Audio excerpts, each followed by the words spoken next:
Homenaje a Exul Solar. Jorge Luis Borges, discurso. Señoras, señores, queridos amigos de Exul Solar, quizá ustedes conozcan mi afición por la etimología y quiero empezar analizando una palabra que ha tenido escasa fortuna, la palabra cosmopolita, que ahora evoca viajes, turismo, gente internacional que no pertenece a ningún país, un tipo de laboriosa frivolidad. Sin embargo, la palabra cosmopolita fue una invención de los estoicos, y quiero explicarla. Para los griegos, la patria era la ciudad natal. Por eso hablamos de Heráclito de Éfeso, de Zenón de Elea y así de los demás. Y los estoicos tuvieron la extraordinaria idea de que un hombre no tenía por qué ser únicamente ciudadano de su ciudad, polis, sino ciudadano del cosmos, cosmopolita, ciudadano del universo o, según la traducción alemana, Weltbürger. Pues bien, yo he conocido pocos hombres dignos de ese título, dignos de ser ciudadano del universo y de sentirse como tales. Y quizá el único cosmopolita ciudadano del universo que he conocido fue Exul Solar. Lo conocí allá por 1923 o 24. Mi memoria es falible para las fechas, lo cual no importa porque las fechas son convenciones. Se habla ahora de aquella generación, se habla de la renovación de las artes y de las letras, pero yo sentí desde el principio que había algo muy distinto en Exul Solar, porque los demás, yo milité siquiera parcialmente en aquellas polémicas, los demás innovábamos, pero innovábamos siempre respetuosamente. Por ejemplo, había cubistas, pero se sabía que el cubismo existía en Francia. Había versolibristas, pero algo se nos alcanzaba de Walt Whitman, que publicó Leaves of Grass en 1885, y de Blake, del siglo XVIII, y de los Salmos. Es decir, lo que se hizo entonces era de algún modo un reflejo tardío, un espejo tardío y menor de lo que se había hecho en otras partes del mundo, sobre todo en Europa. Pero el caso de Exul Solar era muy distinto.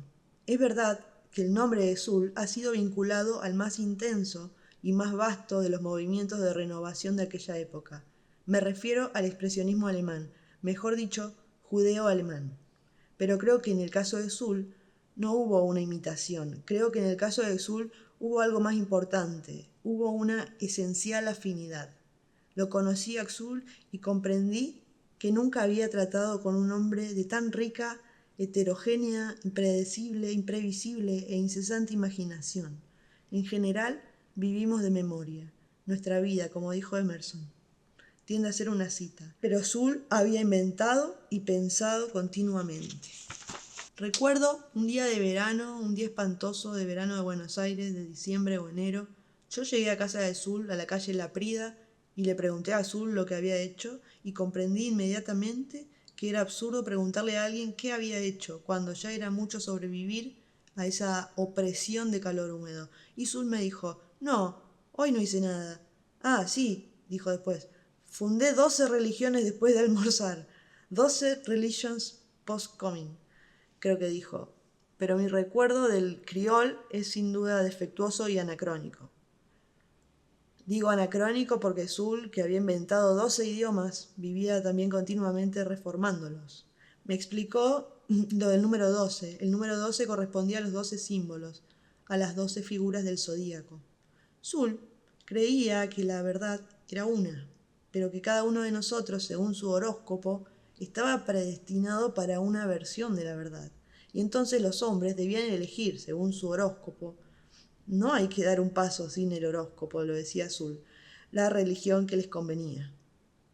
Recuerdo que en Cambridge estuve explicándole a mi mujer el sistema duodecimal y recuerdo la conversación que tuve yo con Exul cuando llegamos a la conclusión de que sería muy fácil modificar los signos, es decir, agregar 2 signos más, de suerte que 1,0 significa 12 y 1,00, 12 por 12, 144. Pero llegamos a la convicción de que sería difícil que los hombres aceptaran esa innovación, porque para eso tendrían que modificar también el lenguaje oral, es decir, tendrían que llamar 100 a 144 y así a los demás. Exul, y esto era muy raro en esa época y muy raro ahora también, no le preocupaban las modas literarias. Exul comprendía, mejor dicho, Exul sentía que lo que llamamos realidad es lo que queda de las antiguas imaginaciones. Aceptamos la estructura de gobierno, es verdad que esa estructura ha sido fijada alguna vez. Aceptamos el idioma, es verdad que ese idioma ha sido fijado y tiene sus raíces en otros. Y tendemos a creer que ese mundo complejo y en gran parte ajeno en que vivimos es la realidad. Pero Zul sabía que la realidad puede modificarse continuamente y creía que su misión consistía en esa revolución continua. He dicho que Zul era cosmopolita, un ciudadano del cosmos. La verdad es que le interesaban todas las cosas, aun las mínimas, o mejor dicho para él, como para la divinidad, no había cosas mínimas, era todo digno de estudio, y todo lo estudiaba y todo lo renovaba. Si tuviéramos que encontrar algún hombre parecido a Zul, tendríamos que pensar en William Blake. Su obra no se parece, desde luego, nadie puede confundir un cuadro de Zul con un cuadro de Blake, pero se parece en el sentido de que ambas obras salieron de experiencias íntimas. Los dos fueron pintores místicos. Zul no creía especialmente en el arte moderno. Zul tenía un gran conocimiento de la historia del arte y la mayoría de las innovaciones le parecían arcaísmos. Zul me dijo que él era un pintor realista. Era un pintor realista en el sentido de que lo que él pintaba no era una combinación arbitraria de formas o líneas. Era lo que él había visto en sus visiones.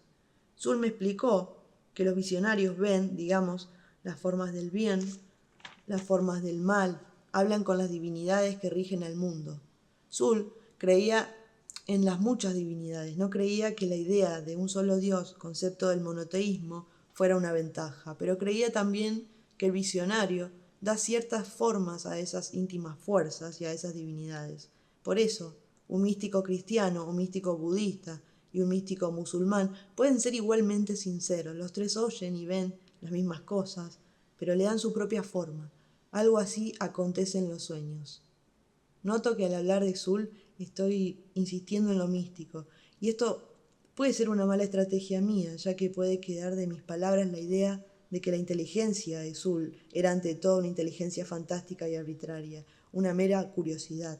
Sin embargo, no era así, y quiero recordar una de las últimas veces, acaso la última que vi a Zul.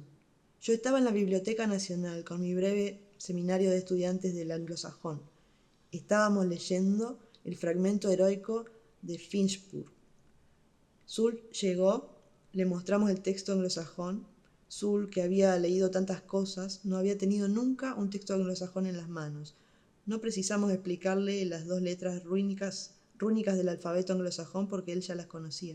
Y luego yo leía en voz alta las 5 o 6 primeros versos y fuimos analizándolos etimológicamente. Y cuando concluíamos el pasaje, Zul me dijo: «Creo que usted lo ha pronunciado mal».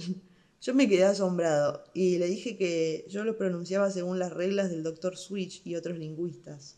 Y él me dijo: «Bueno, esto puede ser cierto, pero piensen ustedes que los sajones acababan de adoptar el alfabeto latino y no hay razón alguna para suponer que no lo usaran fonéticamente». El argumento me pareció interesante, pero pensé: creo que Zul estará oyéndome y estará sonriéndose. Pensé que podría valer más la autoridad de los filólogos. Luego, meses después, fui a Escocia. Pasé una inolvidable tarde con un grupo de germanistas de Edimburgo. Releímos el fragmento heroico de Finchburg y reconocí que ellos lo leían tal como yo lo había leído. Les pregunté en qué se basaban y me dijeron que había llegado a la conclusión mediante el estudio comparativo de dialectos de Inglaterra y Escocia, Dinamarca y Noruega. Y yo les dije: pues bien, yo tuve un amigo en Buenos Aires que no precisó estudiar esos dialectos, que llegó a la misma conclusión por el mero ejercicio de la inteligencia. Es decir, Zul abrió un texto en un idioma desconocido, lo leyó tal como llegaron a leerlo y después de laboriosos estudios los germanistas. Recuerdo también diálogos de Zul con Pedro Enrique Sureña. Ese nombre tiene que ser familiar aquí. Con Amado Alonso y con un hombre erudito, Pullman. Y recuerdo que en esas conversaciones Zul no era ciertamente el que sabía menos. Zul se había, no diré asomado, Zul había intuido todas las disciplinas y había innovado en ellas. Decir que Zul fracasó es absurdo. Como he dicho en este prólogo, los que fracasamos fuimos nosotros. No hemos sabido ser dignos de él. Cuando se habla de un hombre de otra época, y ya Zul es de otra época. Ya yo soy de otra época. Ya yo soy un arcaísmo. Esto se comprende, se dice, dado aquel tiempo. Lo que aquel hombre hacía era audaz, pero en el caso de Sul no ocurre eso. En el caso de Sul ocurre exactamente lo contrario. Creo que seguiremos viviendo, nuestros hijos seguirán viviendo, nuestros nietos seguirán viviendo, y no sé si habrán alcanzado todavía a Sul, ese hombre extraordinario. Aquí estamos rodeados de algo harto más elocuente que mis vacilantes por emoción palabras. Aquí está la obra de Sul, parte de la obra de Sul, su obra pictórica, porque ahí también está su obra lingüística y está esa obra literaria, los signos. Ese relato de sus excursiones por otro mundo, porque él, como el místico sueco Swedenborg, también anduvo por otro mundo. Y todo esto se ha registrado y lo iremos leyendo y lo iremos descifrando. Y quiero concluir con una anécdota. Cuando murió William Morris, traductor de escandinavos, renovador de la pintura, de las artes gráficas, de la poesía también, todos dijeron que Inglaterra había sufrido una gran pérdida. Y uno de sus discípulos, Bernard Shaw, dijo: a un hombre como William Morris solo podemos perderlo con nuestra muerte. William Morris está aquí. Debemos ser dignos de su alta memoria. Debemos continuar su pensamiento, así como Platón hizo con Sócrates. Yo tengo para mí que si Platón escribió sus diálogos, lo hizo para jugar con la idea de que Sócrates estaba a su lado. Platón encaraba un problema y decía: ¿qué hubiera dicho Sócrates? Y creo que nosotros deberíamos hacer lo mismo con Sul. No sé qué es la muerte, creo que Sul no le daba demasiada importancia.